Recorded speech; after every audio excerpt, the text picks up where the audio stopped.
you'd like to make eye contact, if you have a joke that you'd like to make or a point that you really like to hit home. Look into the light. Yeah, you can really just like connect with the audience there. Yeah. Most people we just end up kind of looking at each other. 3, 4 million people Excuse me, there are 10 million people watching this. 10 million. Yeah, Sorry. yeah, don't underestimate people. Gotcha.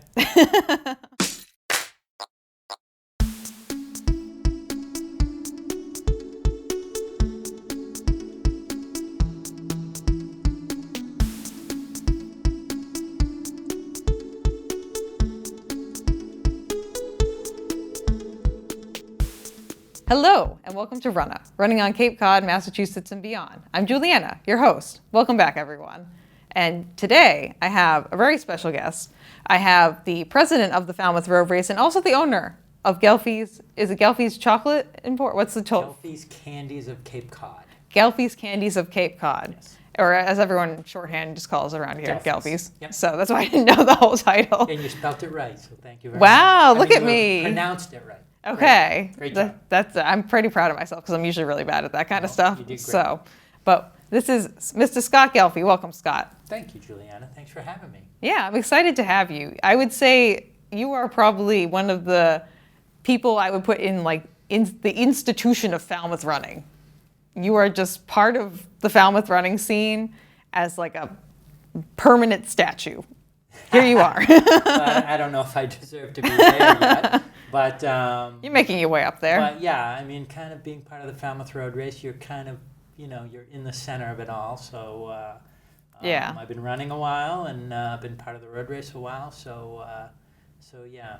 Yeah, and I will say you're definitely part of the lore of Falmouth now, especially since your son-in-law, who was a previous guest on here, is Ben Flanagan. Yes. So that I feel like that's one of the stories that people just like to tell. Yes. Around here because it's just kind of one of those like little meet cutes and it's just kind of like a fun little positive story. And I mean, all of my volunteer work, all of my involvement in the race has come together, and I got a son-in-law out of it. It's kind of been the best part of it all. Yeah, you got to go watch him compete at the Olympics in Paris. Yeah, that's pretty freaking cool. Yeah, I love that. But let's start out with, where does the Scott Ghelfi running story start? Where is the origin story start here? Let's take us back to say 8th grade. Okay, so like 1805. Yeah, right. 1776. Best friends with Jefferson. Okay. Yeah, I was a very small hockey player. I was growing up. I was the smallest kid, boy or girl. And you're from Falmouth, correct? I'm from Falmouth. That's what I thought. Okay.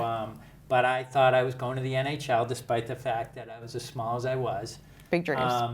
But some point in the summer of 8th grade, I had a good friend, Rob Sederman, whose dad was a runner, ran marathons, ran the Marine Corps Marathon. That was his big marathon back in the day. But he was, runner, skier, hockey player, very active guy. And I happened to be Rob's best friend, and I got to be his +1 pretty much anything they did. Skiing, going to a hockey game, going to a road race, and that's where it all started for me. We took a trip to the Vineyard that summer, and Ron Sederman signed us up for a 5K. Oh, okay. I had I'd never run before, not training, not to be in shape, nothing. And, just straight out the gate gonna run this 5K. My suede Pro Keds. Oh, Jesus. And, but we ran this 5K road race, and I happened to win my age group. Wow, and a pair of suede Keds? Yes. That's pretty impressive. So Mr. Sederman was very excited for me and said to me, you have to come back when we get back, and you have to run the Falmouth Road Race. I didn't even really know what the Falmouth Road Race was at that point. Yeah. But, foreshadowing. Okay, maybe I have a little talent at this. I don't know. Let's give this Falmouth Road Race thing a try. And so he signed us up, and me and Rob and Mr. Sederman and a couple other friends all ran the Falmouth Road Race that year. And that was before the lottery, right? It must have been. Probably. I think we could just sign up. Yeah. And kind of like how like originally with the Boston Marathon, you used to just be able to like sign up and. Yeah. I can't remember that there was a lottery. Whatever. Yeah. 1977, 78. Yeah. So probably pre-lottery then. Ran my first road race. I ran 52 minutes, which. It doesn't sound great, but as a 14-year-old, not bad. That's pretty good. So, and after I had finished, Tom Turkington, who would turn out to be my cross-country coach in high school, was there, and he said, "You're a runner. You need to come out for cross-country." And I said, "No, I'm a hockey player." And he said, "I will be going to the NHL. Thank you so much." You're a runner. And I kind of was like, "Yeah, no." And but when I tried out for the high school hockey team and did not make it, sad. He was there to tell me, "See, you were a runner," and thus my running career started. And, okay. Tom put me in a JV race, and I won my first JV race. Wow. And that's pretty good. And went right to varsity, and had a nice little cross-country career, track career in high school, and I was one of many, many good runners back in the day. We had we had a stable of we were led by Brian Mahoney, Dennis Cullinane ended up coming here. Okay, yeah. Eric Mello, Chris Funkhauser, Ted Farrell. I mean, all guys that were just absolute studs, and could compete at the state level, and so.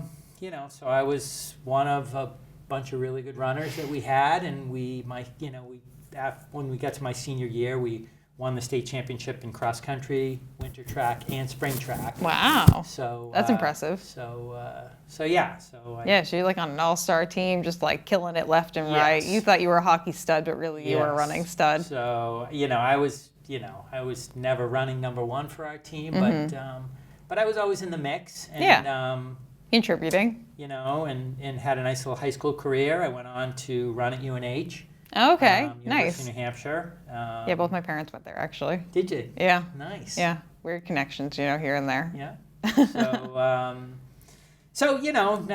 Not very successfully in college, but but I got in a lot of miles and made a lot of friends, and got out of college, and Falmouth, after I ran Falmouth that first year, it was always an annual thing. It was the biggest event of the year for me. I mean, that's, as you know from being the president of the Falmouth Road Race now, that's not an uncommon experience, especially for people who live in town and can get that guaranteed entry. Yeah. It's like this is our race. This is the community's race. We all come out and we run it together as a town. Yeah.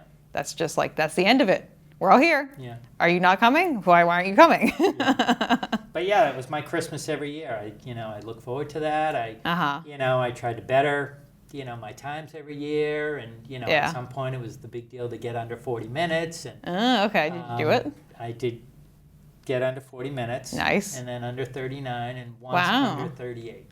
Wow, you got me beat big time. That was my one PR. That's impressive, actually. Over the years, my family, my parents would house runners. They would volunteer. We would all volunteer as a family. Yeah. So it just kind of became part of who you were as a human and as a family and as as a town. Yep. This is a town led / volunteered and powered race. I would say the Falmouth Road Race specifically. Yeah, absolutely. I mean, we have 1,500 to 2,000 volunteers, which is bananas. It, and especially now that we give back so much to the community, I mean, there probably isn't a nonprofit organization in town that has not received some sort of financial assistance from us at some point. I would agree with that, with the number of Falmouth Road Race logos that I've seen with my own two eyes on things. Yeah. You kind of contribute to everything. But after college, it sounds like you were kind of just after college, you weren't really competing or anything running.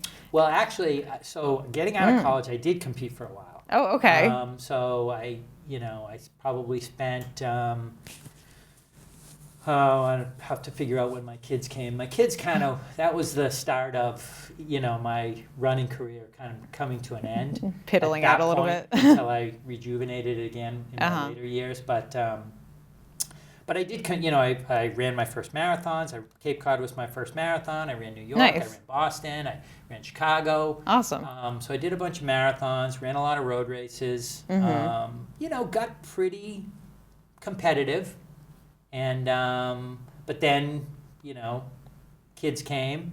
And demand some extra time out of you. And so just the running, was just more to, I'd run a couple times a week just to stay fit. Yeah. But, racing, I think I went probably another 20, 25 years and didn't run a race. Really? So that's interesting. So I just, involved with the kids stuff. I was coaching. I coached a lot of hockey. Okay, back to both my kids played hockey. They were both golfers, so we did a lot of traveling for that. So the road racing just didn't fit into my schedule. Yeah. But I kept my foot in it a little bit. Yeah. And then in 2010, I was asked to be on the Falmouth Road Race board. Oh, okay. Being here, being a business person in town, being involved in the race, at the capacity that I was involved in. What were you doing with the race before that? Were you like leading a volunteer group or something? No, just volunteering, and I always housed runners. Okay. We were always a host family. And so, I housed runners like Steve Scott, who held the American record in the mile for a long time. Dean Matthews, who his claim to fame back in the day was that he won the Hawaii Marathon. Okay, sure, why not? But there were a lot of other runners that people wouldn't even know. But but they're memorable to you. Yeah, but we housed runners all the time, and then I was asked in 2010 to be on the board, and I absolutely said yes, and with some changes there, 2 years later, I was president, and so except for a 2-year hiatus along the way, I've been president ever since. Now, what was the kind of the trajectory from being on the board to president? Was it just that the position was open and you were like, I shall be doing this? Or did you get asked? Or what was the... Well, I think, so we were going through some changes. We made some changes with our race director. And at the time, we had signed Dave McGillivray and Dimsey, his team, to kind of be the race directors and our operations team for the race. And at that point, the current president of the race...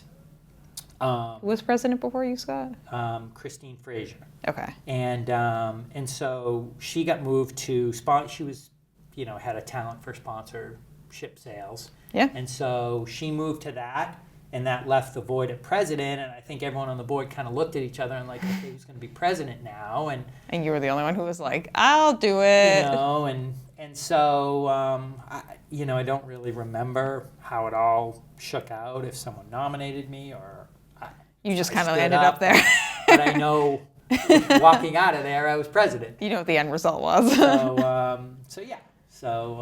Okay. Well, that's definitely, I would say that's not necessarily a position of power in Falmouth, but a position of notoriety, shall we say, in the Falmouth scene, even outside of the running scene here in Falmouth. People, like we just mentioned, they are part of the Falmouth Road Race, whether they're runners, whether they're not, in some capacity, and a lot of people know you, not only from doing that, but also because of your candy shop and stuff too, which everyone definitely go check out Ghelfi's Candies if you're either in Falmouth or in Mashpee, because you have the Mashpee location too. Yep.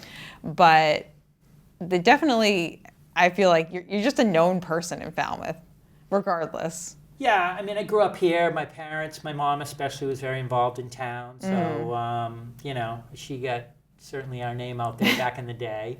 And I imagine she probably liked to talk like you do, Scott. Oh my God, she 10 times me. So, but she liked to volunteer for a lot of stuff.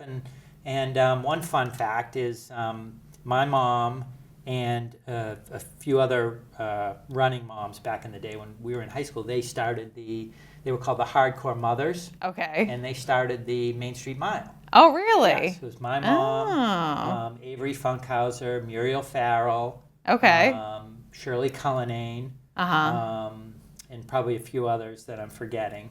But the few of them got together. They started the Main Street Mile to raise money for the cross-country team. And so fun fact that's how it got started. So Okay, cool. My mom was part of that.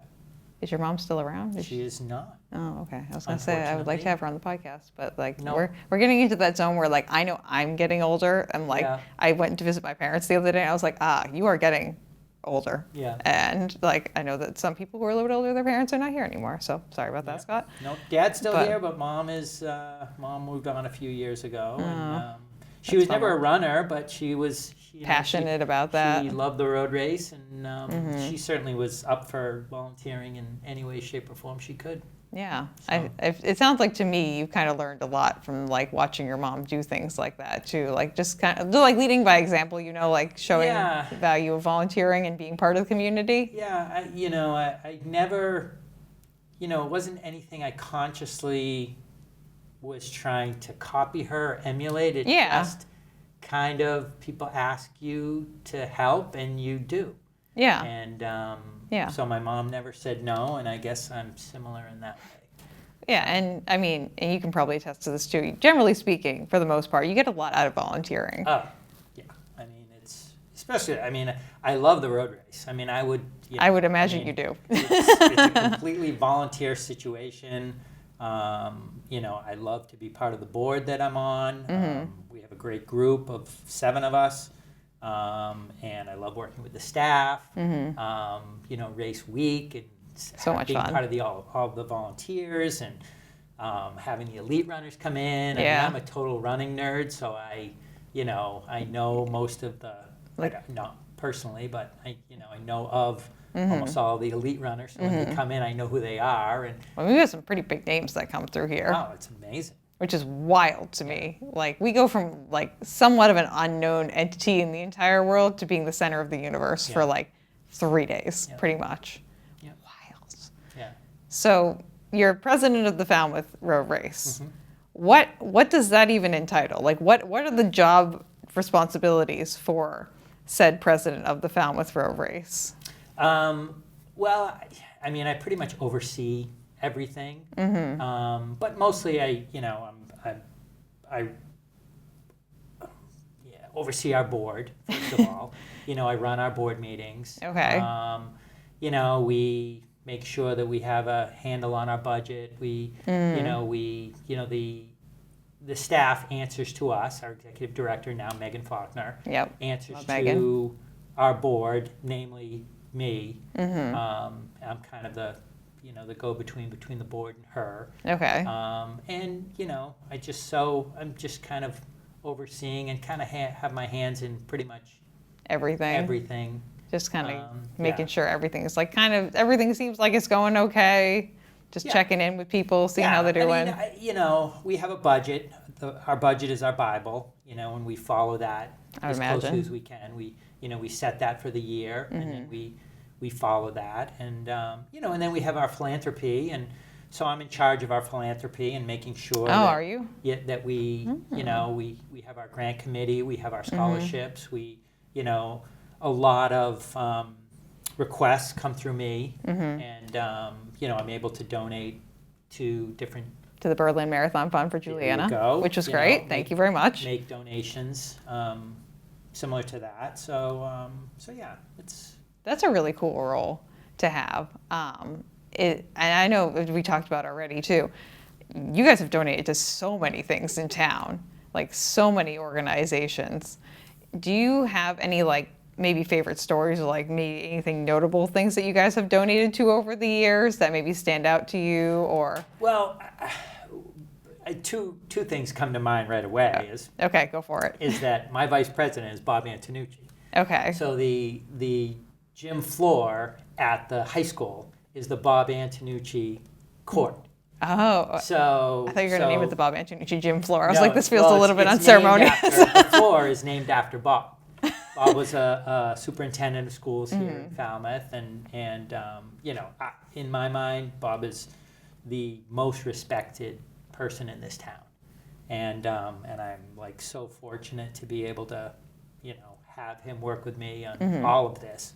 But it's always, a fun story that, we're walking on Bob Antonucci, we're stepping on Bob. I want nothing else but to have a floor named after me at some point. At high school. But so New goal unlocked. That was a fun project to work on, and knowing that Bob is part of our board, and yeah. the floor was named after him. And now I'm going to think of that every time I go into the gym there, and it's going to be very funny to me, just me alone. yeah. And, another great story is we just lost our good friend Calpi, Jim Calparis, who legendary track coach in town, and worked at the high school, and so the outdoor track is named after Calpi. Oh, okay. It's the James T, I think his middle name is James T. Calparis track, and nice. So when we resurfaced it several years ago, I worked on that with Calpi. Oh, and okay. So that was a lot of fun to be part of that with him and work with him on that. And then just, Calpi was always, looking for ways that the road race could help certain entities in town. So, for so sure. I got really close with Calpi and got to work with him on different things. Well, that seems like it aligns directly with like you being the philanthropy lead. Yeah. And just trying to figure out, like, hey, how can we enhance the community? How can we give back to the community? Yeah. That clearly, like, shows up and shows out for us on race weekend. Yeah. And is just, like, ready to rock and roll. How can we, like, make this a reciprocal relationship? Which I feel like you have one of the funnest jobs is doing, like, the community outreach and, the donation. You're bringing joy. I get to play Santa Claus. I was going to say, you get to play Santa. It's I'm the front person on this, so yeah, I get a lot of credit for it, but it's there's so many people behind the scenes. It's our staff, it's our race that provides all of this that I get to do, and I get a lot of credit for. I don't do a lot of that work. Yeah, you show up and you're the face of the I get to hand out the checks and you're walking up with like the big giant checks and like welcome our check. Exactly. I'm sure you've handed many a big check to people. Yes. We have a big check that we take pictures with. Yeah. So, and then I can't not talk about all of this without talking about Tommy Leonard. Legend. One of probably being part of the road race and getting as close to Tommy as I did was one of the greatest gifts that I received. Yeah. And I got to know Tommy when I was just starting out running because our cross-country coach, Tom Turkington, was very close with Tommy. Yeah. And so we would go to a meet in Boston, and then he would take us over to the Elliott Lounge where Tommy was bartending to say hi. Oh, that's funny. And so we always got to see Tommy. And I remember, I think it might have been my second Falmouth where I got to officially meet Tommy at Falmouth. And then fast forward to the next summer, and that year in cross country and track, I had some good races, and maybe it was in the paper a time or two. And then I remember seeing Tommy the next summer when he came back. Yeah. And he remembered my name. He talked about the races I was in. I read about you here. He was amazing like that. He was. And pretty good at remembering things. He really was. And fun fact from my side, Scott, because I moved here in 2017. I didn't grow up in the area. One of my first job when I moved here was at JML, and so I actually took care of Tommy the last year that he was alive. You did. And I actually got to tell him about I was training for my very first marathon at that time, so I got to report to him before, after all my long runs, and I would go into his room and visit with him, and he would remember even on his last couple of last days, he was remembering everything. And he would talk to me about training for my marathon, and I came back, I gave him the report afterwards too. I kind of feel like it's a little blessing in disguise, a little nice thing that happened. But yeah, I will attest, even in his last year of life, still very, very good mentally. Yeah, he was great. I mean, he would get tired. I would visit him a lot when he was in the hospital and then JML, and mentally he was great until he was like, okay, I got a nap. And, he would tire out a little bit, but I mean, honestly, compared to the other people who were in the nursing home that I was caring for, much more mentally aware and alert and remembering than but always most so of them. Positive. Just always if there were ever moments where I felt like I was overwhelmed with anything road race wise or got bummed out about something, go see Tommy, and he just uplifted you like no one else could. Yeah. And, he would just make you feel so important that what you were doing was, was great. And so he was just amazing like that. And, I was so fortunate to be friends with him.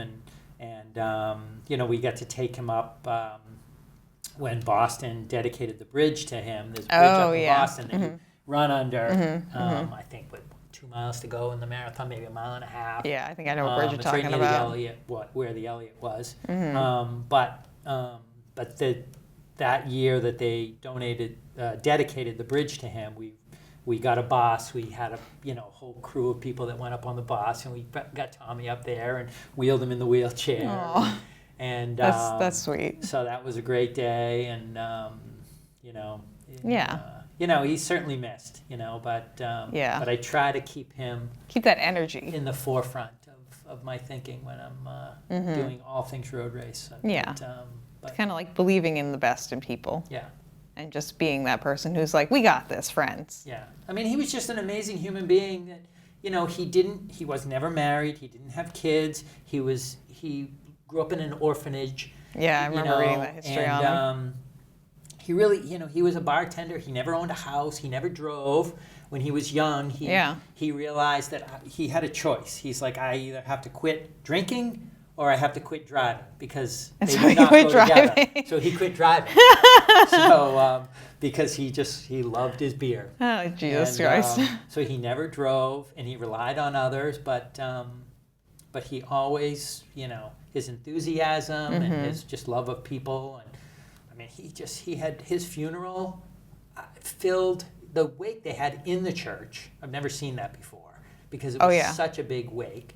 And then the church was just packed. Yeah, I remember going, because I took care of him his last year of life. And so I was like, where and present. And anyone who's in the nursing home, you always get invited to any wakes or funerals you'd like to go to, because obviously you're pretty close to some certain people. And so I remember going to that, and it was just like, and I live pretty close to where the funeral home is too, all day. Yeah.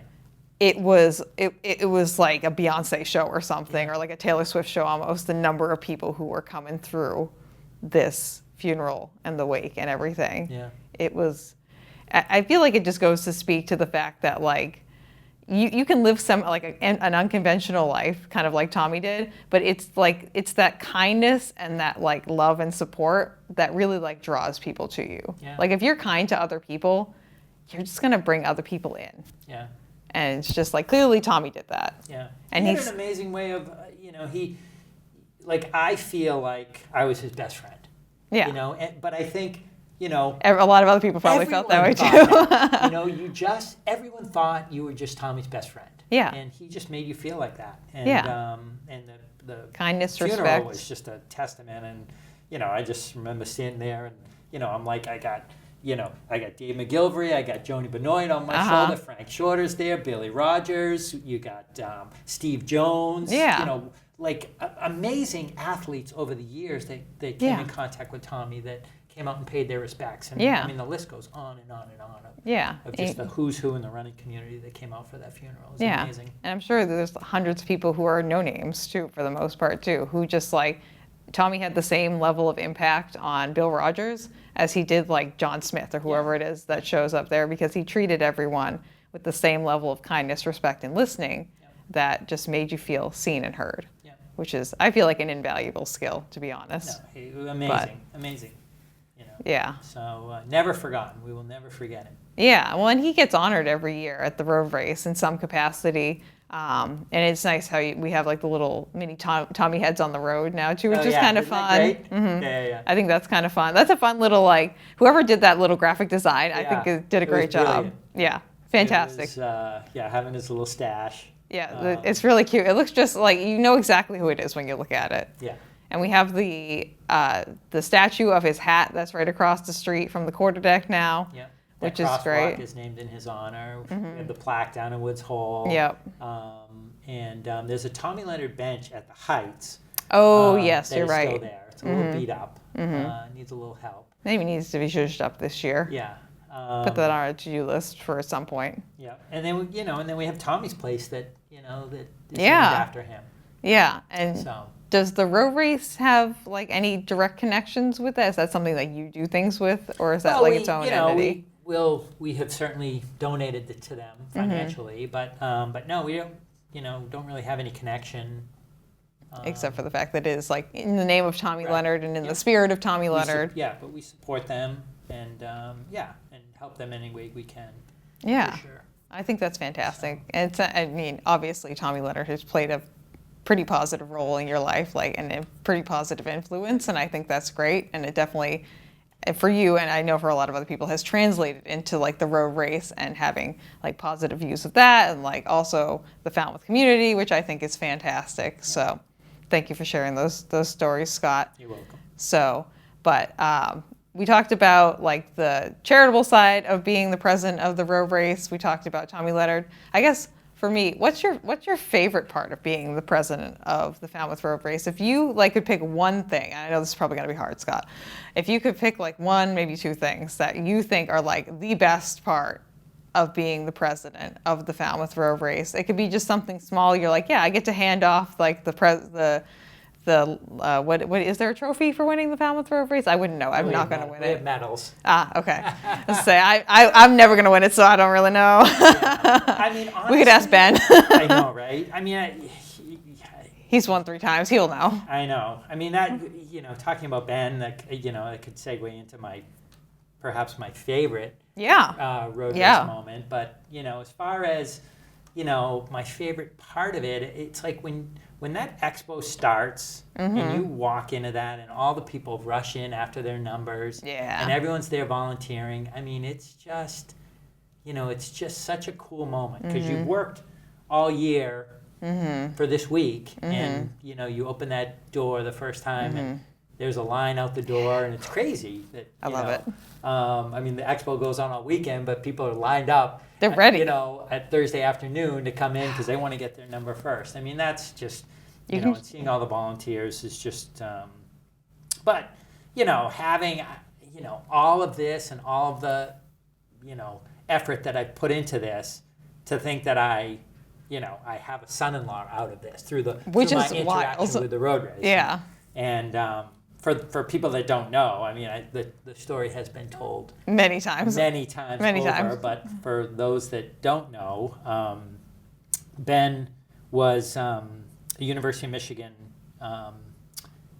track athlete. He had just won the 2018 NCAA championship in the 10,000 meters. I had never met Ben, but I follow track and field, so I watched that race and watched him win, in an iconic finish, and it was a super exciting race. He's got some good finish line pictures. I realized that when I was looking up pictures for the podcast the other day. I was like, oh wow, Ben takes a lot of pretty good finish line pictures. He knows how to finish. Yeah. And, so fast forward to our race in August, and I didn't even know that he was coming to race, and I was actually working runner services that day, and I look over and I see a runner come in with Michigan swag on, the whole outfit, and I called someone over and I go, hey, who's the Michigan kid? Yeah. And they said, that's Ben Flanagan. I go, why is Ben Flanagan here? And no one even asked us. So my daughter was an athlete at University of Michigan as well. Didn't know Ben either. Yeah. But she was she golfed on their golf team. And so I said, geez. And they were like, oh, we didn't think about it, Yeah. But, but I said, when you get a chance, have him come over and introduce himself. Well, about a half hour later, our housing director came over and said, hey, do you want to take Ben? His housing just fell through. And so I called my wife and I said, hey, I got this Michigan kid. He's going to stay with us. And she's like, we have no place. And I'm like, well, have Hannah sleep down on the couch. He can have Hannah's room. This is where the lore begins. And so, I still hadn't had a chance to meet Ben, but he got dropped off at our house.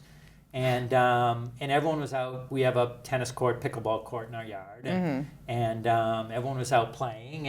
And Hannah and Ben met for the first time. I came home, got a chance to meet Ben, but I didn't really get a chance to hang out with him very much because I'm busy with road race it's stuff. a busy weekend, obviously. But in the meantime, him and Hannah got to know each other, and they had a lot in common being athletes at Michigan, and so fast forward to race morning. I'm driving Ben to the race, and and Ben was listed. We had a media kit. We had 25 names of all of the elite athletes. Yeah. Everyone had a bio. Yeah. But at the bottom, number 25, Ben Flanagan, University of Michigan. That's it. No bio, no nothing.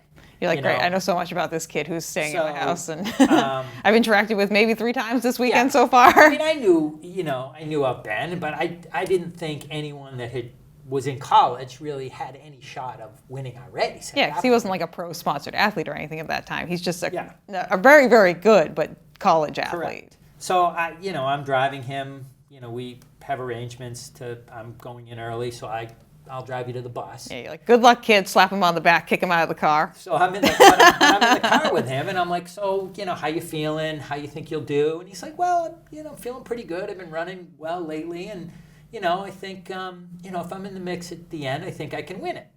And I'm like, and I looked at him, this is a ballsy kid right here. Win it. He goes, yeah. He goes, I know these guys, and I think, I think I'm right there with them. And if I'm there at 6 miles, I think, I can beat them all.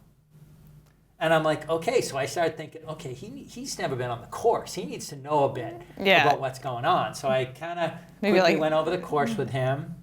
Told him about the first 3 miles and how hilly that can be, and then you come out onto the beach and you get roasted like a fried egg. You get fried. Yeah. And then, but I basically said to him, I go, look, I said, you're gonna, start after 6 miles. You're gonna start moving uphill, and then it's gonna take a left-hand turn, and you're gonna have a pretty good hill right there. And you keep going. And I said, if you're in the mix and you want to win this race. When you hit that hill, you got to be in the lead. Yeah. Because it's tough to overtake someone on that hill. Yeah. I said, you want to get on that hill, you're going to crest, pick up the pace, and I said... Float down. And, and so I gave him this tip, drop him off, and now I'm at the start. So I'm announcing, as you know. I announce at the start now. I mean, at the finish. And so it's my job, really, to kind of call out the local runners, kind of find the local runners, call their names out. I get a shout out every year, Scott. That's we look for you. So I'm gonna be here. You're highlighted on my list. So I look forward to it. As the person who a lot of the times is announcing other people's names, it's nice for me, like for the one big race that I do like locally every year, to just like have my name announced. Yeah. So it's just kind of fun. People love it, It's kind of fun. And so I've gotten a little bit better at it. We've gotten a little more organized with it, and we make sure we have a list of as many local runners as we can, and I try to pick out others that might not be on the list. But, but this year, I'm at the start. I'm with Mark Davis, and we're calling the finish line stuff, and the race starts, and Tony Revis, a legendary track and field announcer, is on the lead absolute vehicle. pro, yeah. And so he's announcing the first mile or something, and then the feed cuts out. So we have no feed. Oh. We have no idea what's going on with the race. Is that because the internet like dropped out or something? I mean, I'm no techie, so I have no idea what the heck happened. But you also know how terrible it is to get a signal down on the field. Yeah, I think through that area it's pretty tough. But we lost all contact. Tony was announcing, but he was just announcing to nobody. Speaking into the universe, right. Just saying things in that big, bold voice that he has. So, so at some point, he called me or I called him just to kind of get an update so I could like what's going on. And he basically was like, it's just a big, group of guys, all together. Steven Sambu had won 4 straight, was in that mix, along with other top athletes. And I didn't know if Ben was in that pack or not. Yeah, it's just like a blob of dudes are coming out this way. So fast forward now, the lead vehicle comes through the finish. Tony jumps off. I grab him really quick, get a quick interview. Yeah. Tony, give us an update on the race. And really in my head, I just want to know if Ben's in the pack. Yeah, you're like... He had told me if like he was in the mix at 6, he had a good shot of winning. The kid who's staying with me said Right. that he could win, so Right. we got to test and make sure, see if this kid was lying to me or not. So I said, Tony, give us an update. He goes, it was still a big pack at 6 miles, and it was Steven Sambu and Scott Fauble and Lenny Career, and he's naming off all these guys, and I want to hear, if Ben, without saying, well, was Ben in there? I didn't want to, and then I look to my right, and I look up the hill, and here comes Ben in first place. Here comes that little blob of black hair And coming I up said, over the top and of I it. just yelled, and Ben Flanagan from Canada, and I Lost my it. mind. Yeah. And screamed Ben's name a number of times, and he came down the line, jumped over the finish line, and It's a pretty good finish line picture from that year, too. yeah, it was just an amazing moment, and of course his whole family was here. The partying afterwards, we were at the Kuna Message. Him and Hannah really got to know each other that night, and I think I got a lot of pictures from people. They sent me pictures saying that, picture of your future son-in-law. There were jokes going on around that first night, but That's cute. But so Ben had one semester of graduate school left. Okay. So he was going back to University of Michigan. Hannah had 2 more years. And so, they went back to school, and Ben, asked her out. Yeah. And, The rest is history at this point. The rest is history. And, the wedding was October of 23, and now they're going to have my first grandchild in about 3 weeks. And that's what Ben was saying, because he was talking about his racing. He's like, I could have had to pick certain races because the baby is due soon. I said, that's fair. Yeah. Be a good dad, my friend. Yeah, the plan was to debut at Boston this year because he's transitioning to the marathon. Yeah, that's what he was telling me. But it looks like the baby kind of is maybe in the way there. But no, I mean, of all of the things that I've gotten out of the race, I son-in-law, got an amazing son-in-law, and now a grandkid. Yeah, and now a grandson or a granddaughter. Oh, granddaughter. It's okay. I didn't know what the gender of the child was. It's pretty cool. Oh, very cool. Like we talked about earlier, this is a story of Falmouth lore that I'm sure someone at some point will write down somewhere in the great history book of Falmouth or whatever. Whoever the bookkeeper is for that, I don't know. And one of the neat things is Tommy passed away in January of 2019. So Ben won the race, and he didn't get a chance to. Tommy was in that lead vehicle that year, but he heads right back. He didn't. He wasn't in any shape to stick around. No. So we, Ben never got a chance to meet Tommy, but throughout the fall in my visits with Tommy, telling him the story about Ben and Hannah getting to know each other, Tommy was the ultimate romantic. He loved, a romantic story. So he always wanted to know getting updates on what was going on. And so, and then that Christmas, Ben came back to Falmouth and stayed with us. And then Hannah and Ben and myself went in to visit Tommy at JML just about 2 weeks before he passed. And so Ben did get a chance to finally meet Tommy. And both Hannah and Ben came in with autographed pictures of Tommy used to send congratulations notes to my daughter frequently. When she would do well in a golf tournament or something. That's adorable. He would send her a note.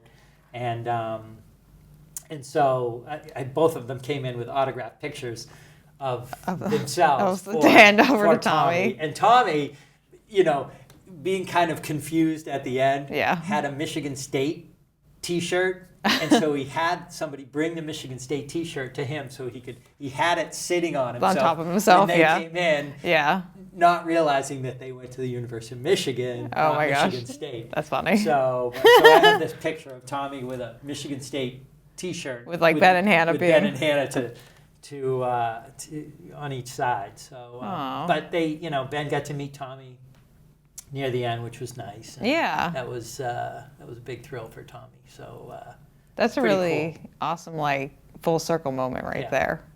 just a lot of the things from your life kind of coming and touching each other and meeting up and kind of creating that little circle that is like, I guess, the Falmouth running community right there. Yeah. That's a big portion of it. Yeah. But those are some great stories, Scott. I appreciate that. Well, thanks. Was there anything else you wanted to speak on? I feel like we've hit a lot of the high points, I feel like. Yeah, no, I mean, we're just, we're still rocking and rolling. The race is a well-oiled machine, and, we just lost our former executive director, Jennifer Edwards. Mm-hmm. We had a great working relationship for a number of years, and she did a lot of great things for us mm-hmm. and brought us to a new level. And now, now that's been handed off to Megan Faulkner, who worked closely with Jennifer. Oh, yeah. I think we're just going to have this seamless transition, and we have a great staff, and the board's still going strong, and so for sure, we're in a great place. Yeah, and I mean the Falmouth Road Race continues to be probably one of the top 10, 20 races in the country for people to come and run. Well, I put it number one. I mean, I would put it number one for bigger races. Cape Cod Marathon's my number one for smaller races. Smaller races, but completely different level when it comes to involvement and people and everything, Yeah. But yeah, I mean, Cape Cod Marathon weekends, it's turned into a pretty big weekend now. Yeah, and you think we're stopping? We ain't stopping. This is just the beginning, Scott. Nice. So you put me and Kathy behind something. It's like a train that's going to the end of the earth. Yeah. So, but yeah, it's something. It's an event that brings the whole community together, and I would say for me also is like a Christmas weekend. It's the one time of the year, and I'm sure you can identify with this too, when all your running friends come to you instead of you having to go to them, which is very nice. Yeah. Not having to you can go run the Boston Marathon, you can go run Chicago or New York, whatever, and you know how it is. You'll run into a million people. Actually, a funny quick story. When I ran New York, I went to pick up my number the first night of the expo because I was staying with my friend who lives a mile from the expo place, mm-hmm. and I'm walking out of the expo, and who walks by me? Brian Baker. I'm out of the 52,000 people who are picking up their numbers, of course I see Brian Baker on my way out of the expo. Yeah. So it's a small world. Yeah. You know how it is.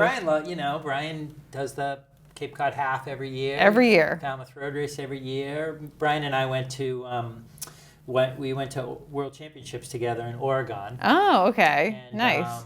One of my running highlights. Do we have time for that story? Yeah, whenever. There's no time limit on this, Scott. This is going to give, I don't know if Brian's going to like this now. He'll be on. He can contest if he wants to. I will state that Brian is a better runner than me. Okay, this is the beginning statement here. Yes.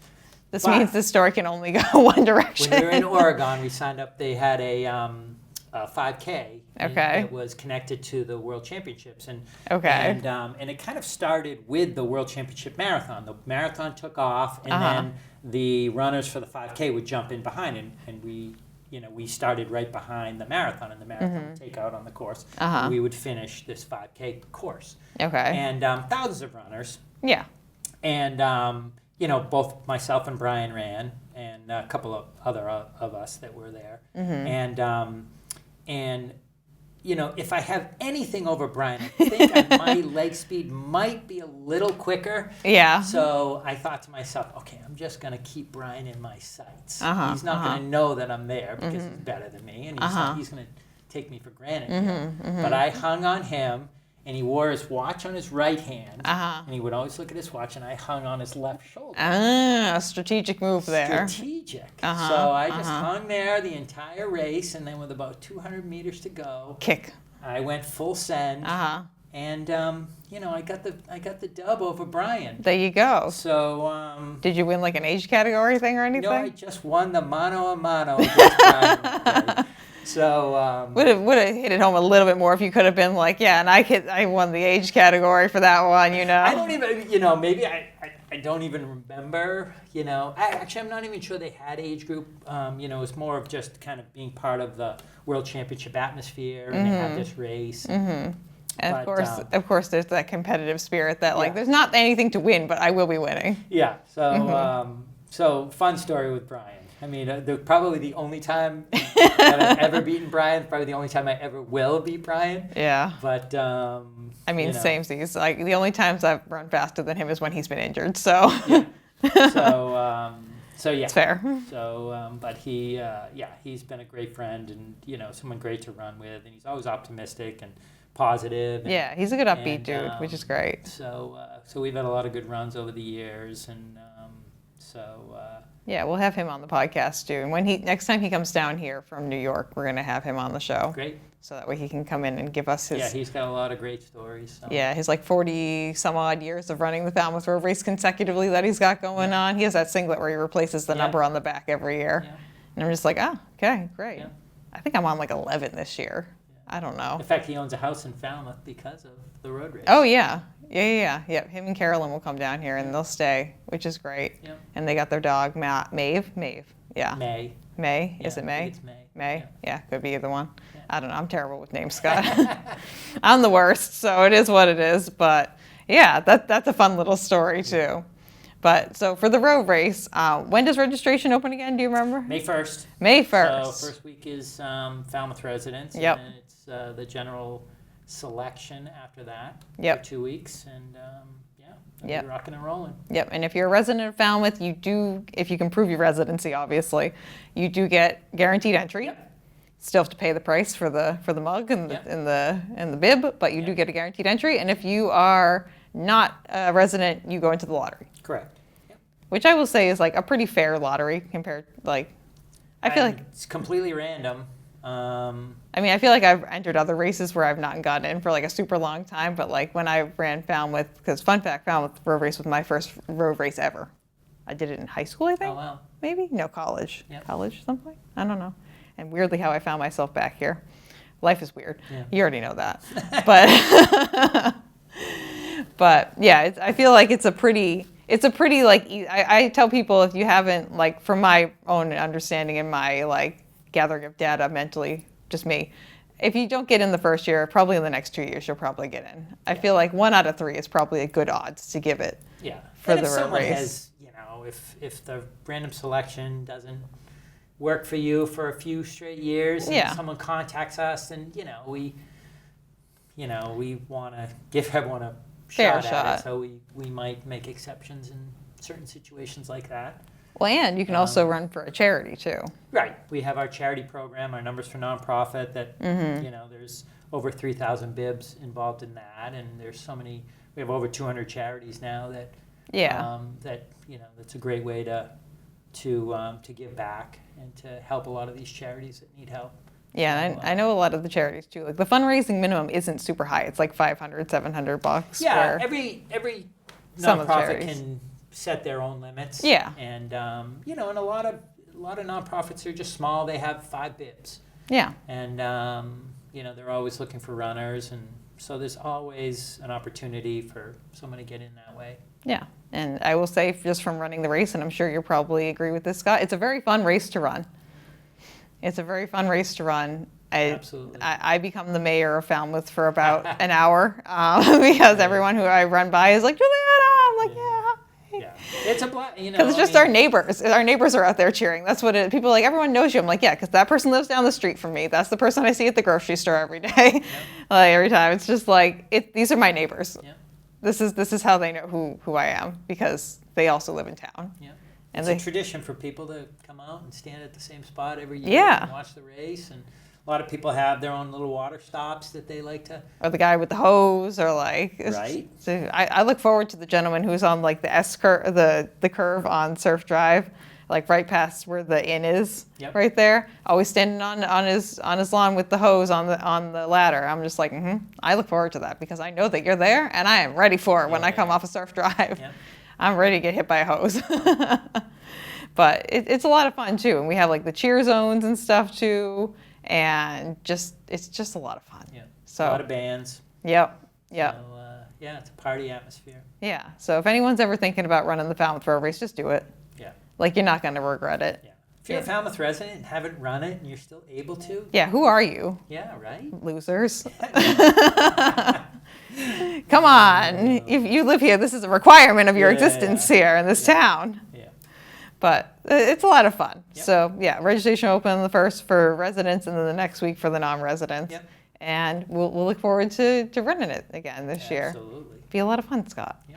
But thank you for coming on the show. No, this has been fun. Yeah. If anyone wants more information about the road race, do you remember what the website is? Is it falmouthroadrace.org? FalmouthRoadRace.com. Okay. So, yeah. Awesome. Yeah. So if you need more information, Everything's there. And, if you need to email us, we're info@falmouthroadrace.com. Nice. And we can get back to you, or just come in the candy store like a lot of people do. Yeah. Let's give a shout out to your candy store. What's the website and the addresses for your candy store? Well, we're 228 Main Street in Falmouth is one of our locations. And we're in Mashpee Commons. Yeah. And online we are shipchocolates.com. Shipchocolates.com. Yeah. Okay. Awesome. Well, thank you again, Scott, for coming on. You're welcome. Thanks This for was having very me. nice. And if anyone would like to get that information, I will put that in the episode description down below. What shoe do you choose to use, Scott Ghelfi? What you can give me either your favorite shoe right now, your all-time favorite shoe, or just some shoes that are top of mind. Well, I got to go with the A6 Metaspeed, the racing Yes. super shoe. So are you in the most updated version, or are you in the version back? I was in the most updated version. I don't know what that is now. Well, that's the Edge and the Sky. So my question for you was going to be, are you a Sky person or are you an Edge person? Sky. See, I'm an Edge. I got the Edge. Yeah, I'm Sky. I'm a shuffle. Oh. You got a little bounce to your stride. I land very much on the front of my foot too, and there's more cushion in the front on the Just edge. shuffle. Okay. So the Metaspeed Paris Sky. Yeah. Do you have any other shoes that you run in regularly? Well, I have the On Cloud runners. Oh yeah. I'll run in those. But mostly, the A6. I like the Cumulus Okay. with A6. Much different vibe than the Metaspeed. So I run, but the Metaspeed's just for racing. Yeah, for sure. So, my marathons I've done with the Metaspeed. Okay. So, Okay, we choose to use the Metaspeed Sky then. Very nice. Okay, cool. I'll edit that in at the end. awesome. And if you'd like to get in contact with me, you can reach me at runnapod@gmail.com or runnapod on TikTok and on Instagram. And don't forget to like and subscribe. You don't want words sometimes are not my forte, which is great that I talk. It's a good thing. But if you'd like to rate and subscribe or like this episode if you're on YouTube, greatly appreciated. And we'll see you on the next episode of Runnah. And that is the end, Scott. Good stuff. Nice job. Thank you for listening to this episode of Runnah. This podcast is edited, hosted, and produced by me, Juliana Coughlin. Brought to you in part by the Falmouth Running Club and the Falmouth Community TV station. If you'd like to connect with us, you can find us on Instagram and on TikTok at runnapod. And you can send us an email at runnapod@gmail.com.